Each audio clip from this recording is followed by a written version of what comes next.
자, 반도체 관련해서 엔비디아 실적도 좋으면서 요 얘기도 나왔어요. 중국 수출 규제 유예 연장, K 반도체 괜찮나?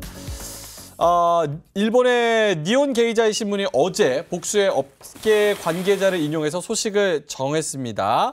원래 미국이 우리나라 반도체 기업한테 중국에다가 반도체 팔지 말아라. 하지만 1년 유예해줄게. 그 안에 싹 정리를 해. 하지만 그 1년 유예해준 조치를 연장하기로. 그러니까 하이닉스와 삼성전자 입장에서는 조금 더 장사를 할 수 있는 여유가 생겼다. 이렇게 생각이 됩니다.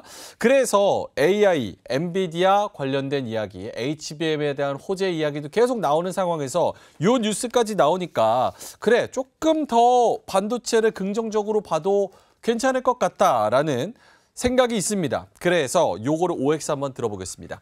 뉴스는 전해드렸고 수출 규제 유예하는 거를 연장한 거 반도체주에 영향이 있을 것이다. OX 한번 들어보겠습니다. 하나, 둘, 셋 들어주시죠. 오, 두 분은 오늘 많이 엇갈립니다. X와 O. 질문이 영향이 있을 것이다? 있을 것이다? 그러니까 긍정적인 영향이 있을 것이다. 긍정적이다. 실제적인 의도를 오늘 제가 따리가따리 하시네요. 오늘 사실 시장이 변동이 엄청 심했잖아요. 예. 그러니까 지금 제가 말씀을 하면서도 계속 오늘 매매했던 내용들이 계속 떠오르는 거예요. 아까 큐렉서도 그렇고. 아니 오늘 그 이수페타시스 주가 보면 초반에 이렇게 그죠? 올랐다가 갑자기 또 떨어지고 그래서 이게 뭔가 싶은데 약간 사실 이 이야기를 장 초반에 우리가 방송 초반에 했었어야 돼요. 왜냐하면 이게 수급의 이동이 굉장히 빨랐었고. 근데 아까 앵커님이 너무 초반에 팍 잘라가지고 제 입에서 맴도는 얘기가 있어가지고 아무튼 그렇습니다. 알겠습니다. 그럼 요거를 뭐 두 분 다 오늘 들어주셨고 당연히 영향이 있겠죠. 근데 이제 얼마만큼의 영향이 있을 것이냐 그게 좀 궁금하고 황혜인 팀장님처럼 같이 엮어서 말씀해 주시면 좋거든요. 그게 오늘 한미반도체 이수 요거는 또 이렇게 갔다가 또 꺾이는 모습 요게 좀 찝찝하기는 해요. 그래서 그걸 어떻게 보시는지도. 오늘 사실 2시 정도까지 2시 반까지는 사실 모든 섹터가 다 괜찮았습니다. 뭐 냉정하게 말하면 반도체가 제일 좋았고 그 다음에 제약바이오는 뭐 일부 종목들 전반적으로 좋았고 2차 전지 같은 경우에는 오늘 장 초반까지만 해도 사실 썩 재미는 없었어요. 다른 섹터 대비해서. 근데 2시 반 정도인가 갑자기 저도 잠깐 자리 비웠다가 자리를 왔는데 갑자기 포스코 퓨처엠이 확 VI까지 걸리고 포스코 인터내셔널도 올라오고 에코프로도 당연히 올라오고 뭐 그런 흐름들이 좀 나왔습니다. 그러면서 그 순간 수급이 확 다시 반도체에서 약간 일부 밀려버리는 그런 흐름들을 좀 보여줬습니다. 그러니까 지금 결국은 엄청나게 빠른 순환매가 굉장히 좀 빨리 돌아가고 있다 그렇게 보시면 될 것 같고요. 다만 그 앞서거니 뒤서거니 한다 그 정도를 그냥 보시면 될 것 같아요. 그래서 오늘 오히려 HBM들이 좀 밀렸으면 좀 한 하루 이틀 정도 더 있다가 또 추가 매수를 해가지고 또 매매할 수 있는 그런 능력이 좀 그런 스킬들이 좀 필요할 것 같은데 전반적으로 아까 말씀드렸던 것처럼 AI가 되려면 결국 반도체가 돼야 됩니다. 특히나 우리가 레거시 반도체, 그냥 DDR4나 5 같은 경우에는 삼성전자, 하이닉스가 전부 다 독점하고 있는 건 아니거든요. 그냥 과점의 양상이지. 근데 이제 HBM으로 가면 갈수록 일단 내년에 전망치 자원 보면 그걸 삼성전자하고 하이닉스가 다 해먹습니다. 그렇기 때문에 오늘 사실 하이닉스 향 쪽으로 강했던 주성 엔지니어링도 그랬었고 여러 가지 HBM과 관련된 sek터들이 막판에 좀 밀리긴 했지만 레거시와 간도체인 소부장들도 약간 이제 반등하는 그런 흐름들이 좀 있었거든요. 그렇기 때문에 HBM은 HBM대로 보시고 그다음에 사실 9월 달 정도부터는 현물의 반도체 가격이 상승하는 걸로 예상을 하고 있는데 이게 사실 전망이 아직은 가봐야 알지 않을까라는 전망들을 약간 좀 후퇴하고 있습니다. 그러니까 9월에는 이제 공급을 좀 줄이면서 이제 좀 반등하지 않을까 그 생각을 좀 했었는데 이게 생각보다 수요 부진이 나오면서 조금은 늦어지는 거 아니야? 그렇기 때문에 최근에 반도체가 좀 상대적으로 약한 모습. 최근에 사실 시각장비 1위였던 PSK도 사실 좀 아래 밑에 있고 PSK 홀딩스는 한참 위에 있지만 PSK는 한참 아래 있거든요. 그러니까 그런 것처럼 전통적인 우리가 반도체를 만드는 회사들 소부장들은 조금 약간 재미없는 모습들을 보여요. 근데 결국은 이게 반도체에도 결국은 경기 민감주거든요. 결국은 경기가 좋아야 소비가 살아나고 소비가 있어야 반도체 생산을 합니다. 결국은 우리가 경기 반도체 자체도 삼성전자, 하이닉스 다 경기 민감주로 본다라고 하면 결국은 우리가 수출이 지금 사실 내년에 중국 경기도 좀 있고 미국도 과연 오락가락하지만 결국은 내년에는 조금 개선된다라는 폭으로 봤을 때 반도체 경기가 그러면 지금 반도체 소부장들 HBM도 HBM이지만 전통적으로 잘했던 장비들 지금 해볼 만한 종목들이 굉장히 많이 있다고 생각합니다. 알겠습니다. 네. 뭔가 엔비디아 오늘 기점으로 반도체가 다시 한번 모멘텀을 받을 수 있는 초석이 좀 마련됐다라고 생각을 하시는 거죠? 그렇습니다. 근데 조금 더 시간을 두고 올해 하반기까지는 좀 시간 좀 필요합니다. 네, 저는 그렇게 생각합니다. 어쨌든 뭐 긍정적인 분위기는 네, 이어가니까 알겠습니다. 유창희 대표님도 O. 네. 일단 뭐 수출 규제 유예를 해주면 예.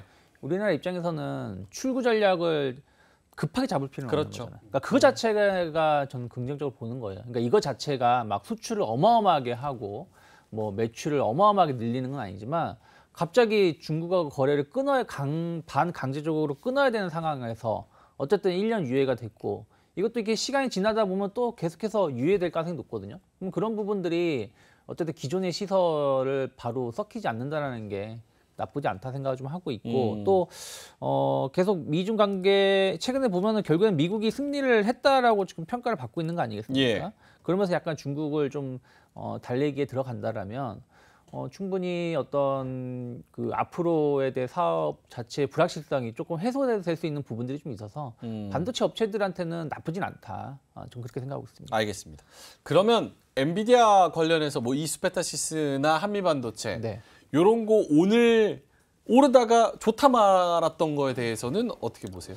저는 솔직히 말씀드리면 어느 정도 좀 이런 것도 좀 반영이 되어 있었다라고 생각을 좀 하고 있어요. 이미? 네, 이미 반영되어 있었기 때문에 다만 이제 뭐 이스페타시스라든지 이런 기업들은 조금 더 그러니까 직전 고점까지 추가적인 상승 여력은 좀 있지 않을까 판단하고 있고 예. 저는 이제 오늘 만약에 이제 당분간 좀 보신다라면 반도체가 딱 이제 세 가지 그룹으로 나뉠 거예요. 그냥 기술적으로만 말씀드린다면 예. 이스페타시스처럼 직전 고점 언저리까지 올라온 기업들이 있을 거고, 근데 이번에 못 간 기업하고 그리고 아예 못 올라온 기업, 이번 반등기에 전혀 못 올라온 기업들이 있어요. 예. 뭐 예를 들어서 프로텍이라든지 뭐 제우스라든지 이런 기업은 전혀 반등을 주지 못했거든요. 예. 그리고 중간에서 약간 맴도는 기업들이 좀 있습니다. 뭐 심텍이라든지 TLB라든지 뭐 이런 기업들이 있거든요. 그럼 저는 오히려 중간에 맴돌고 있는 기업들이 조금 더 낫지 않을까. 오늘 주성 엔지니어링이 강했었던 것도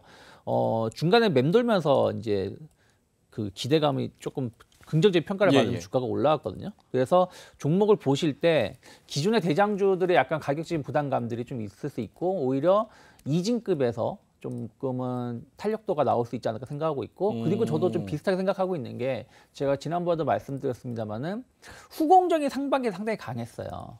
그러면 반도체 업황이 지금 바닥에 뭐 한 1분기, 2분기 뒤로 밀릴 수 있다 뭐 이런 저런 얘기가 나오고 또 올해 투자가 역대급으로 그 주요 반도체 업체 한 10개 기업들의 투자가 한 10%, 15% 이상 줄어들었다라고 하지만 어쨌든 반도체 업황 바닥에 대한 어떤 기대감들이 나온다라면 전공정 관련해서도 좀 선별적으로 접근해 볼 수 있지 않을까 하반기에는 생각을 좀 하고 있습니다.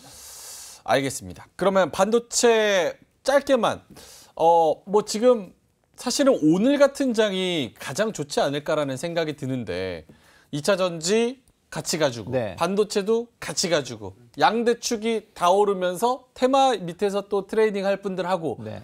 완전 유토피아 아닙니까? 유토피아. 반도체가 이렇게 계속 갈 수 있다면 좋겠는데 어쨌든 조금 더 마음을 여유롭게 가지고 본다면 종목 하나씩만 주신다면 반도체 요 종목은 이제 갈 것 같다, 더 갈 것 같다, 괜찮을 것 같다 한 종목씩만 주신다면 팀장님부터. 우리 유채희 부분이 계속 같이 겹쳤던 종목인데 HPSP요. 아 HPSP. 말 그대로 뭐 딱 이진급 종목 어떻게 보면 예. 이진급 종목인데 삼성전자 수소 어닐링 장비 종목이고요. 삼성전자 당분간 독점입니다. 그렇기 때문에 지금 약간 좀 단기 박스권 안에 갇혀 있기는 그쵸. 해요. 차라리 오히려 21선을 넘었을 때 같이 따라 들어가는 게 조금 더 보수적인 투자 전략이라고 생각합니다. 왜냐하면 만약에 여기서 반등이 나오다가 시장이 어떤 이슈로 좀 안 좋다라고 하면 21선의 벽을 맞고 또 내려올 수도 있거든요. 그렇기 때문에 차라리 오히려 여기서는 더 떨어지거나 아예 더 돌파를 해버리거나 관심 종목을 놓고 보시다가 예. 그러다가 잘 놓고 보신다라고 하면 긍정적이고요. 아직 이제 바닥에서 2배도 안 올랐어요. 그렇기 때문에 지금 옆으로 살짝 횡보하고 있는 조정이기 때문에 예. 지금 살짝 에너지 응축 중이라고 보고 있습니다. 그래서 저는 여기서 뚫고 올라가면 따라 붙거나 떨어지면 이제 그때는 저가 매수. 그 두 가지 전략인 거죠. 전고점은 한 37,000원. 네, 3만 뭐 역사적 고점은 39,300원이거든요. 저는 편하게 그냥 중간에 한 6,000원 뭐 아쉽지만 거기 중간 포기하고 네. 오히려 그냥 4만 원 넘어가면 따라 붙어도 된다 생각해요. 오히려 오히려. 네. 돌파 매매. 네, 그죠. 오. 그러니까 위에는 아무것도 없죠. 그러니까 이게 사실 무서울 수 있어요. 예. 무서울 수 있는데 우리가 에코프로나 에코프로에서 봤던 것처럼 예. 신고가를 가기 시작하면 이제 그때부터는 관성이 붙기 시작하거든요. 그러면 그러니까 우리가 사실 주식을 하면서 내 종목에 52주 신고가를 가지고 싶어 하잖아요. 그죠? 52주 신고가를 갖고 싶어 하면 그러면 방법이 두 가지가 있습니다. 그냥 어떤 시기가 됐든지 간에 사가지고 52주 신고가 갈 때까지 기다리거나 그죠? 근데 예. 이거는 그 종목에 갈 수도 있고 안 갈 수도 있어요. 네.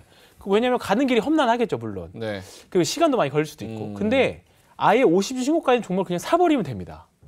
네, 그러면 거기서부터는 쭉 그게 어디까지 갈지 모르기 때문에. 근데 이 매매 기법들, 이런 매매 방법들은 미국의 예. 뭐 마크 미너빈이나 이런 매매 기법을 주로 쓰시는 분들이 굉장히 많이 있기 때문에 뭐 그냥 제가 그냥 하는 말은 아닙니다. 알겠습니다. HPSP 목표가는 52주 신고가. 만약에 두렵다면 4만 원 가는 거 보고 그때 또 이제 따라 붙어도 괜찮을 것 같다 말씀해 주셨고 유창인 대표님 한 종목 주신다면 짧게 갈게요. 네, 저는 TLB. TLB. 네. 왜냐면은 이제 이번에 그 엔비디아 실적을 봤을 때 보면은 서버형 매출이 좋은 기업들을 봐야 된다 생각하고 있거든요. 근데 중요한 건 이제 서버형에다가 좋은 그래픽 카드 쓰고 좋은 HBM 쓰고 뭐 하고 하는데 DDR 그 램은 DDR4 쓸 일이 없다는 것이죠. 지금 재고가 늘어나고 재고가 있는 건 DDR4인 거지 DDR5는 아니거든요. 그래서 DDR5의 재고는 없다. 오히려 지금 물량이 딸린다고 보시면 되겠고 예. TLB의 그 매출 비중이 DDR5가 26% 이상 차지하고 높아지고 있는데 그 중에서 80%가 서버형입니다. 그렇기 때문에 이번에 엔비디아 실적을 봤을 때 이 서버형 관련된 기업을 보신다라면 예. TLB가 좀 수혜를 입을 수 있지 않을까 판단하고 있습니다. 알겠습니다. 단기 목표가는 3만 원 정도 말씀을 해 주셨습니다. TLB랑 HPSP, 엔비디아가 딱 깃발 들고 나를 따르라 하면은 뒤에서 또 갈 수 있는 종목들 이 되기를 기대해 보도록 하겠습니다. 이로운 경제 채널 EBC